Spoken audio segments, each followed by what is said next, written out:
Start with the name of Allah who is most merciful. Dear students, Assalamu alaikum. I am Said Taj. We are going to study Science Class 8, Chapter number 1, Human Organ System, Lecture number 4, page number 6. Today our discussion topic is working model of the nervous system कि हमारा nervous system जो है वो कैसे काम करता है, उसके लिए एक मॉडल दिखाया गया है। इसमें एक डायग्राम दिखाई गई है जिसके थ्रू हमें बताया गया है कि हमारा जो नर्वस सिस्टम है वो कैसे काम कर रहा है।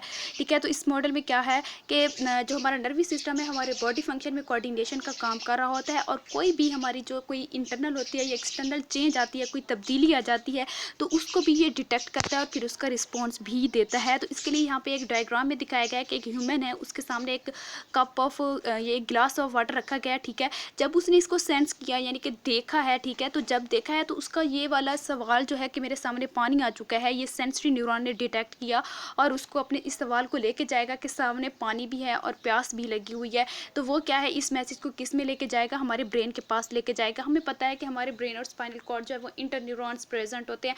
वो इंटर न्यूरॉन्स इस सवाल को प्रोसेस करेंगे। ठीक है, इसके जवाब में जो है इसका एक मैसेज जाएगा किसके पास, मोटर न्यूरॉन के पास।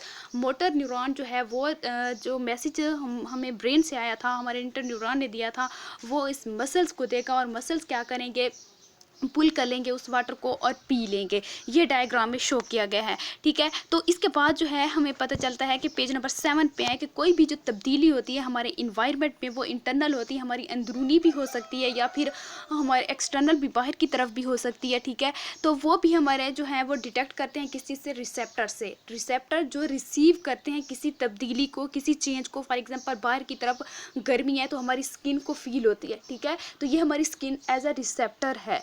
ठीक है, इसके बाद जो है ये क्या करेगी कि ये रिसेप्टर जो है हमारी ज़री बात है, हमारी बॉडी ने इस गर्मी को फील किया है, तो ये रिसेप्टर जो है अपना ये वाला नर्व इम्पल्स किसकी तरफ भेजेंगे, सेंसरी न्यूरॉन के थ्रू। सेंसरी न्यूरॉन ने सेंस किया और लेके गए किसके पास, इंटर न्यूरॉन के पास। इंटर न्यूरॉन ने प्रोसेस किया ब्रेन में और उसको जवाब दे दिया मोटर न्यूरॉन को। मोटर न्यूरॉन ने हमें यही रिस्पॉन्स दिया कि आप जो है गर्मी से क्या है किसी ठंडी जगह पे चले जाएँ, पंखे के नीचे चले जाएँ या किसी साए वाली जगह पे चले जाएँ। ठीक है, तो ये क्या है, सेम इसी तरह इसमें भी बताया गया है कि कोई भी चेंज जो है ना बाहर होती है या अंदरूनी होती है, उसको हम स्टिमुलस कहते हैं। ठीक है, और वो जो स्टिमुलस है वो हीट हो सकती है यानी गर्मी हो सकती है, कोल्ड ठंड हो सकती है, प्रेशर हो सकता है, और इसके बाद साउंड वेव्स हो सकती हैं। तो इसके बाद जो है ये कहते हैं कि कुछ स्पेशल ऑर्गन होते हैं जो इन स्टिमुली को डिटेक्ट करते हैं, पहचान करते हैं, उनको हम रिसेप्टर कहते हैं। और वो टिश्यू भी हो सकते हैं डिटेक्ट करने वाले, वो सेल्स भी हो सकते हैं। तो ये सेंसरी न्यूरॉन जो है ये कैरी करते हैं मैसेज को किसकी तरफ, रिगार्डिंग स्टिमुली। जो स्टिमुली को उन्होंने रिसीव किया था वो लेके जाएंगे किसके पास, नर्व इम्पल्स के थ्रू रिसेप्टर से लेके जाएंगे सेंट्रल नर्वस सिस्टम के अंदर। सेंट्रल नर्वस सिस्टम में हमारे पास क्या होते हैं, इंटर न्यूरॉन होते हैं, वो प्रोसेस करते हैं और अपना जवाब किसको दे देंगे, मोटर न्यूरॉन को। मोटर न्यूरॉन जो है वो रिस्पॉन्स लेंगे किससे, इंटर न्यूरॉन से। जो उसने उसको मैसेज भेजा वो लेके जाएगा कहाँ पे, उसको जवाब शो करने के लिए। तो वो पार्ट जो है उसको हम इफेक्टर कहेंगे जो उस रिस्पॉन्स को शो करेंगे। और वो इफेक्टर क्या हो सकता है, कोई मसल्स हो सकता है, कोई ग्लैंड हो सकता है। ठीक है, तो इसे हम बॉडी इफेक्टर कहेंगे। इसमें क्या है कि सबसे पहले पढ़ते हैं यहाँ पे पेज नंबर 7 के स्टार्ट में, any change in the environment external और internal that can be detected by a receptor to initiate nerve impulse is called stimuli। कोई भी अंदरूनी या बैरूनी तब्दीली जो हम पहचान कर लेते हैं रिसेप्टर के थ्रू और उसकी वजह से कोई नर्व इम्पल्स क्रिएट हो जाता है, उसको हम स्टिमुलस कहते हैं। और इसको हम स्टिमुली कहेंगे। इसकी जमा को हीट भी हो सकती है, ये चेंज कोल्ड भी हो सकता है, प्रेशर एंड साउंड वेव्स भी हो सकती हैं। ये एग्जाम्पल है स्टिमुली की। इसके बाद क्या है, स्पेशल ऑर्गन टिश्यू होते हैं या सेल्स होते हैं जो क्या करते हैं, डिटेक्ट करते हैं स्टिमुली को, उसको हम रिसेप्टर कहते हैं। ये रिसेप्टर की डेफिनेशन है। द स्पेशल ऑर्गन टिश्यू और cells which detect stimuli are called receptor. The sensory neuron carry the message regarding stimuli. इस स्टिमुली की या इस तब्दीली के हवाले से जो पैगाम लाते हैं वो सेंसरी न्यूरॉन होते हैं। वो नर्व इम्पल्स को फ्रॉम रिसेप्टर, रिसेप्टर से वसूल करते हैं और किसकी तरफ लेके जाते हैं, सेंट्रल नर्वस सिस्टम की तरफ।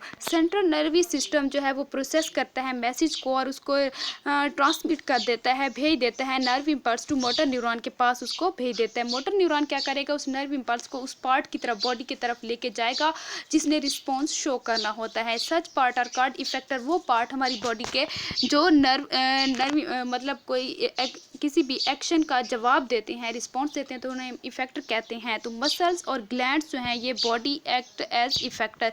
ये ऑब्जेक्टिव में आ सकता है कि बॉडी के कौन से पार्ट जो है वो इफेक्टर के तौर पे काम करते हैं, तो वो है मसल्स और ग्लैंड्स हो सकते हैं।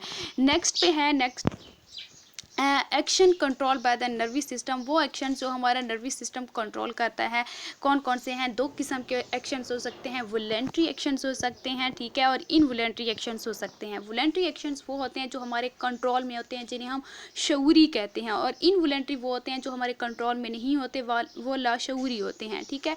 तो इसमें क्या है कि the body action which perform under conscious control, वो बॉडी के काम जो हमारी काबू में होते हैं, हमारे शऊर में होते हैं, तो which are done after thinking, जो हम कोई भी काम करते हैं सोच समझ के करते हैं, और कॉल्ड वॉलंटरी एक्शंस। वो काम जो हम बहुत ज़्यादा गौर व फिक्र और सोच के बात करते हैं वो हम होते हैं voluntary action. For example speaking, जब हम बोलते हैं तो हम सोच समझ के ही बोलते हैं। जब हमसे कोई क्वेश्चन किया जाता है उसका ही जवाब करते हैं, या हमारे माइंड में कोई क्वेश्चन आ रहा है तो वो हम पूछते हैं, तो ये क्या था? वॉलंटरी था, ये हमारी मर्जी के मुताबिक है।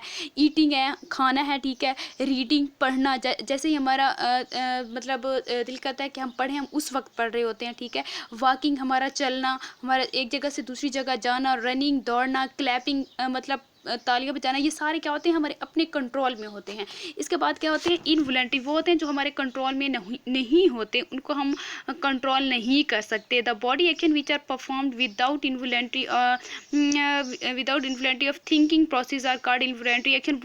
वो काम जो हम बगैर सोचे समझे करते हैं, मतलब उनके ऊपर हम सोचते नहीं हैं, वो हमारे काबू में नहीं होते, वो इनवॉलंटरी होते हैं। और involuntary actions are not performed under conscious control, और ये कभी भी इनवॉलंटरी एक्शन जो है ये हमारी शऊर के मुताबिक नहीं हो रहे होते हैं। तो जिस तरह हम कहते हैं हार्ट बीट, दिल की धड़कन है, वो हमारे कंट्रोल में नहीं है। इवन कि जब हम सो रहे होते हैं वो उस वक्त भी दिल की धड़कन होती है और वो अपना काम कर रहा होता है। ब्रीथिंग, हमारा सांस लेना, ये इस पर भी हमारा कंट्रोल नहीं है। ब्लिंकिंग ऑफ आइज, हमारी आंखों का चिपकना, ये भी हमारे कंट्रोल में नहीं है।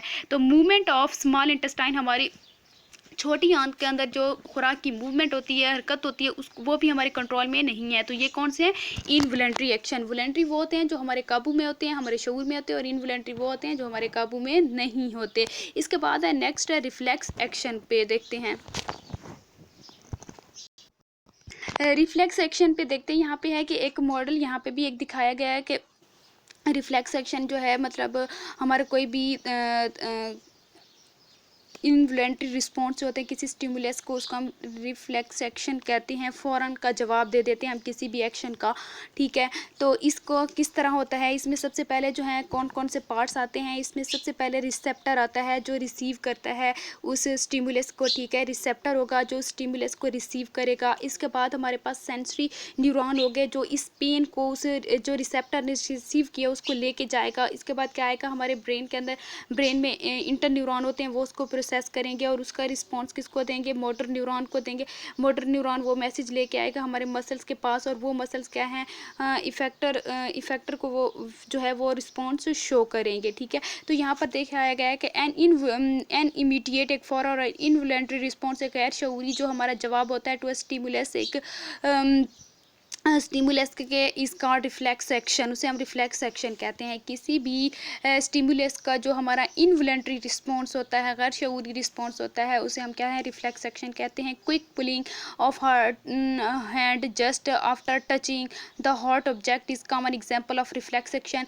ये जो है ना, हम किसी भी गर्म चीज़ को हाथ लगाते हैं और फ़ौरन पीछे खींच लेते हैं, तो ये भी एक एग्जाम्पल है रिफ्लेक्स एक्शन की। तो in this example of reflex action जो है हमने टेम्परेचर दिखाया गया है एक ऑब्जेक्ट का, स्टिमुलस विच इज़ रिसीव, एक गर्म चीज़ थी, ठीक है, जो एक स्टिमुलस थी which is received by the cells, जो कि हमारे सेल्स ने उसको रिसीव किया था। रिसेप्टर ऑफ द स्किन, हमारे स्किन की जिल्द के रिसेप्टर ने उसको रिसीव किया था। उस गर्म चीज़ को छुआ है तो उसको किसने रिसीव किया? हमारी स्किन के रिसेप्टर्स ने। और nerve impulse is created in the sensory neuron, एक नर्व इम्पल्स जो है वो बन गई थी किसमें? सेंसरी न्यूरॉन में प्रेजेंट इन द स्किन। तो ये नर्व इम्पल्स जो है वो कैरी करेगी by the sensory neuron to the spinal cord. ये नर्व इम्पल्स जो है ये वाला क्वेश्चन लेके जाएगी कि यहाँ पे क्या हो गया है, ये रिसेप्टर ने रिसीव कर लिए पेन, इसको लेके जाएगी ब्रेन में। इंटर न्यूरॉन वहाँ पे प्रेजेंट हैं, तो वो इंटर न्यूरॉन क्या है, स्पाइनल कॉर्ड में ट्रांसमिट कर देते हैं इम्पल्स को टू द मोटर न्यूरॉन में। प्रोसेस करने के बाद तो ये जो मोटर न्यूरॉन है ये क्या करेंगे, कैरी करेंगे इम्पल्स को टू द आर्म मसल्स, हमारे बाजू के मसल्स के पास लेके जाएंगे, जो कि इफेक्टर हैं, जो रिस्पॉन्स शो करेंगे। द आर्म मसल्स कॉन्ट्रैक्ट, वो सिकुड़ते हैं, and the hand is pulled back, और उस हाथ को पीछे वापस ले लेते हैं। The pathway of nerve impulse, ये जो रास्ता था हमारी नर्व इम्पल्स का, which complete reflex section is called reflex arc. ये जो नर्व इम्पल्स का रास्ता है इसको हम रिफ्लेक्स आर्क कहते हैं। इट कंसिस्ट ऑफ रिसेप्टर, ये बना होता है रिसेप्टर्स का पर मुश्तमिल होता है, जो रिसीव करते हैं किसी स्टिमुली को। सेंसरी न्यूरॉन के जो रिसेप्टर से उस क्वेश्चन को लेके आती है, एंड इंटर न्यूरॉन जो प्रोसेस करता है, और मोटर न्यूरॉन जो कि ब्रेन से मैसेज लेके आता है, एंड इफेक्टर जो रिस्पॉन्स को शो करता है। यहाँ पे दिखाया गया है डायग्राम में कि हमारी जो फिंगर है उसने टच किया है, ये जो डायग्राम में सॉरी दिखाया गया, फिंगर ने जो है वो एक कैंडल के ऊपर टच किया है, ठीक है, जो जल रही थी। तो हमारी जो स्किन थी फिंगर की वो जल गई है, ठीक है। तो ये पेन, ये रिसेप्टर थे जिन्होंने इस पेन को फील किया है। ये वाला पेन जो है, ये जो मतलब इसने स्टिमुलस को फील किया है, ये सेंसरी न्यूरॉन लेके जाएंगे। ये ग्रीन कलर में जो लाइन नज़र आ रही है ये सेंसरी न्यूरॉन नज़र आ रहे हैं। ये वाला नर्व इम्पल्स क्रिएट हो जाएगी और ये लेके जाएगी यहाँ पे, कहाँ पे, ब्रेन में क्या होते हैं, इंटर न्यूरॉन होते हैं। इंटर न्यूरॉन वो जो मैसेज आया था पेन वाला उसको प्रोसेस किया है, और इसका मैसेज किसको दे दिया है, मोटर न्यूरॉन को, ठीक है। ये जो ब्लू कलर में है ये मोटर न्यूरॉन है। इसके बाद मोटर न्यूरॉन ने जो है अपना जवाब किसको दिया है, ये जो दिखाए गए हैं रेड कलर के ये मसल्स हैं, जो कि इफेक्टर है, जिन्होंने रिस्पॉन्स शो करना है, एक्शन का रिएक्शन देना है, ठीक है। तो रिस्पॉन्स इन्होंने देना है, ये क्या करेंगे, कॉन्ट्रैक्ट हो जाएंगे, कॉन्ट्रैक्ट होने के बाद सिकुड़ेंगे, ठीक है, और अपने हाथ को पीछे खींच लेंगे। Today topic is end. अल्लाह हाफिज़।